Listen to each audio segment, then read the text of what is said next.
Tech ലോകത്ത് നിന്നുള്ള വാർത്തകൾ. ചാറ്റ് GTPയുടെയും ഡീപ് സീക്കിൻ്റെയും ഉപയോഗം സംബന്ധിച്ച ആശങ്കകൾ നിലനിൽക്കെ കൂടുതൽ രാജ്യങ്ങൾ ഈ പ്ലാറ്റ്ഫോമുകൾ ഉപയോഗിക്കുന്നത് വിലക്കി രംഗത്തെത്തുന്നു.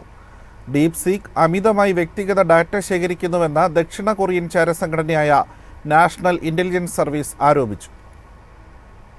ഔദ്യോഗിക ആവശ്യങ്ങൾക്കായി ചാറ്റ് GTP, ഡീപ് സീക്ക് എന്നിവയുൾപ്പെടെയുള്ള AI ഉപകരണങ്ങൾ ഉപയോഗിക്കുന്നത് ഒഴിവാക്കാൻ ഇന്ത്യൻ ധനകാര്യ മന്ത്രാലയം നേരത്തെ തന്നെ ജീവനക്കാരോട് ആവശ്യപ്പെട്ടിട്ടുണ്ട്. നിർണായകമായ സർക്കാർ രേഖകളുടെയും ഡാറ്റയുടെയും രഹസ്യ സ്വഭാവത്തിനുണ്ടാകുന്ന അപകട സാധ്യതകൾ ചൂണ്ടിക്കാട്ടിയാണ് നിരോധനം ഏർപ്പെടുത്തിയിരിക്കുന്നത്. ഇതിന് സമാനമായി ചാറ്റ് GPT ഉപയോഗിക്കരുതെന്ന നേരത്തെ തന്നെ വിവിധ രാജ്യങ്ങൾ ഔദ്യോഗികമായി ജീവനക്കാർക്ക് മുന്നറിയിപ്പ് നൽകിയിട്ടുമുണ്ട്. ഇപ്പോഴത് ഡീപ് സീക്കിനും ബാധകമാക്കിയിരിക്കുന്നുവെന്നാണ് റിപ്പോർട്ടുകൾ. AI പ്ലാറ്റ്ഫോമുകൾ വ്യക്തിവിവരങ്ങൾ ശേഖരിക്കുമെന്നതാണ് പ്രധാന വെല്ലുവിളിയായി ചൂണ്ടിക്കാണിക്കപ്പെടുന്നത്. ഡാറ്റ സുരക്ഷയിലെ അപകട സാധ്യതകൾ ചൂണ്ടിക്കാട്ടി ദക്ഷിണ Korea, Australia, Italy, US, Ireland, France, Belgium, Netherlands തുടങ്ങി വിവിധ രാജ്യങ്ങൾ ഡീപ് സീക്ക് ഉപയോഗിക്കുന്നതിന് നിയന്ത്രണങ്ങൾ ഏർപ്പെടുത്തി. ഡീപ് സീക്ക് അമിതമായി വ്യക്തിഗത ഡാറ്റ ശേഖരിക്കുകയും എല്ലാ ഇൻപുട്ട് ഡാറ്റയും സ്വയം പരിശീലിപ്പിക്കാൻ ഉപയോഗിക്കുകയും ചെയ്യുന്നുവെന്ന് ദക്ഷിണ കൊറിയൻ ചാരസംഘടന ആരോപിച്ചു. കൂടാതെ ഒരു ചോദ്യത്തിന് ഭാഷ മാറുന്നതനുസരിച്ച് വ്യത്യസ്ത ഉത്തരങ്ങളാണ് ഡീപ് സീക്ക് നൽകുന്നതെന്നും കൊറിയൻ ചാരസംഘടനയായ NIS ആരോപിക്കുന്നു. മറ്റ് ജനറേറ്റീവ് AI സേവനങ്ങളിൽ നിന്ന് വ്യത്യസ്തമായി വ്യക്തികളെ തിരിച്ചറിയാനും ചില ചൈനീസ് കമ്പനികളുടെ സെർവറുകളുമായി ആശയവിനിമയം നടത്താനും കഴിയുന്ന കീബോർഡ് ഇൻപുട്ട് പാറ്റേണുകൾ ശേഖരിക്കുന്നതിനുള്ള ഒരു ഫംഗ്ഷൻ ഡീപ് സീക്കിൽ ഉൾപ്പെടുന്നു. അതിനാൽ ചാറ്റ് റെക്കോർഡുകൾ കൈമാറ്റം ചെയ്യാനാകുമെന്ന് സ്ഥിരീകരിച്ചിട്ടുള്ളതായും NIS വ്യക്തമാക്കി. News desk, MyFin TV. പഴയ കോളുകൾ ട്രാക്ക് ചെയ്യാൻ കഴിയുന്ന സംവിധാനവുമായി ജിയോ. മൈ ജിയോ ആപ്പ് വഴിയാണ് ജിയോ മൊബൈൽ കണക്ഷൻ എടുത്തവർക്ക് പഴയ കോൾ ഹിസ്റ്ററി ട്രാക്ക് ചെയ്യാൻ സാധിക്കുക. ആൻഡ്രോയിഡ്, iOS ഉപയോക്താക്കൾക്ക് ഈ സേവനം ലഭ്യമാണ്. നാളുകൾക്ക് മുൻപ് മുതലുള്ള കോൾ ഹിസ്റ്ററി, SMS-കളുടെ എണ്ണം, ഡാറ്റ യൂസേജ് എന്നിവയെല്ലാം ഇനി ജിയോ ഉപഭോക്താക്കൾക്ക് അറിയാൻ കഴിയും. മൈ ജിയോ ആപ്പ് വഴിയാണ് സേവനം ലഭ്യമാകുക. മൊബൈൽ നമ്പർ ഉപയോഗിച്ച് മൈ ജിയോ ആപ്പിൽ ലോഗിൻ ചെയ്ത ശേഷം മുകളിൽ വ്യൂ എന്ന് ക്ലിക്ക് ചെയ്യണം. ഇതിൽ മൊബൈൽ സെലക്ട് ചെയ്താൽ മുഴുവൻ കോൾ ഹിസ്റ്ററിയും സമയവും ഡ്യൂറേഷനും ഉൾപ്പെടെ ലഭിക്കും. ഒരു സ്റ്റേറ്റ്മെൻറ്റായി ഇത് സ്വന്തം ഫോണിലേക്ക് ഡൗൺലോഡ് ചെയ്യാനും സംവിധാനമുണ്ട്. 7 ദിവസം മുതൽ 150 ദിവസം വരെ സെലക്ട് ചെയ്യാനുള്ള ഓപ്ഷൻ ജിയോ നൽകുന്നുണ്ട്. ഇടയ്ക്കിടെ ഫോൺ മാറ്റുന്നവർക്ക് ഏറെ ഉപകാരപ്രദമാണ് ഈ ഓപ്ഷൻ. ചെറുകിട വൻകിട കച്ചവടക്കാർക്കുൾപ്പെടെ ഏറെ ഉപകാരപ്രദമാണ് ഈ option. News desk, MyFin TV. Open AI വാങ്ങാൻ ലക്ഷ്യമിട്ട് ഇലോൺ മസ്കിൻ്റെ നേതൃത്വത്തിലുള്ള ഒരു കൂട്ടം നിക്ഷേപകർ ഇതിനായി $97.4 ബില്യൺ വാഗ്ദാനം ചെയ്തുവെന്ന റിപ്പോർട്ട്. മസ്കും അദ്ദേഹത്തിന്റെ സ്വന്തം AI സ്റ്റാർട്ടപ്പായ XAIയും നിക്ഷേപ സ്ഥാപനങ്ങളുടെ ഒരു കൺസോർഷ്യവും ചേർന്നാണ് ചാറ്റ് GPTയുടെ നിയന്ത്രണം ഏറ്റെടുക്കാൻ സന്നദ്ധത പ്രകടിപ്പിച്ചതെന്ന് മസ്കിന്റെ അഭിഭാഷകൻ മാർക്ക് ടെബറോഫ് പറഞ്ഞു. അതേസമയം ഈ ഇടപാട് open AI CEO Sam Altman നിരസിച്ചു.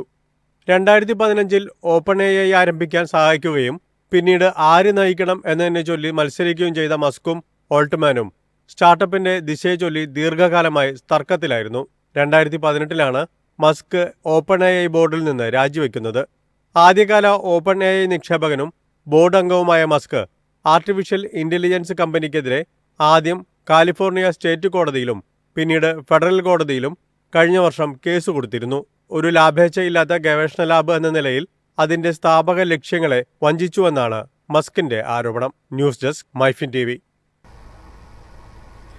വിദൂര ഗ്രഹങ്ങളുടെ അന്തരീക്ഷത്തെക്കുറിച്ച് പഠിക്കാൻ ലക്ഷ്യമിടുന്ന നാസയുടെ ഏറ്റവും പുതിയ ദൗത്യമായ പാൻഡോറ ഈ വർഷം വിക്ഷേപണത്തിന്.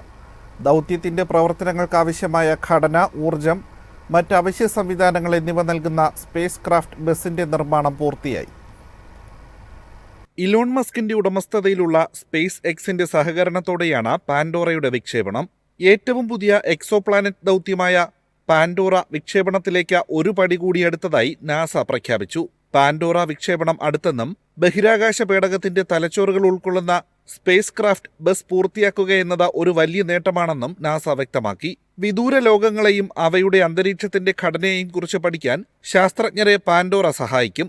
ജെയിംസ് വെബ് ബഹിരാകാശ ദൂരദർശിനിയുടെ കൂടുതൽ ആപ്ലിക്കേഷനുകൾ വരുന്നതോടെ വാസയോഗ്യതയുടെ പ്രധാന സൂചകങ്ങളായ മേഘങ്ങൾ, മൂടൽമഞ്ഞ്, വെള്ളം എന്നിവയിൽ ശ്രദ്ധ കേന്ദ്രീകരിച്ച് വിദൂര ഗ്രഹങ്ങളുടെ നിഗൂഢതകൾ അനാവരണം ചെയ്യുന്നതിൽ പാൻഡോറ ഒരു പ്രധാന പങ്ക് വഹിക്കുമെന്നാണ് നാസയുടെ വിലയിരുത്തൽ.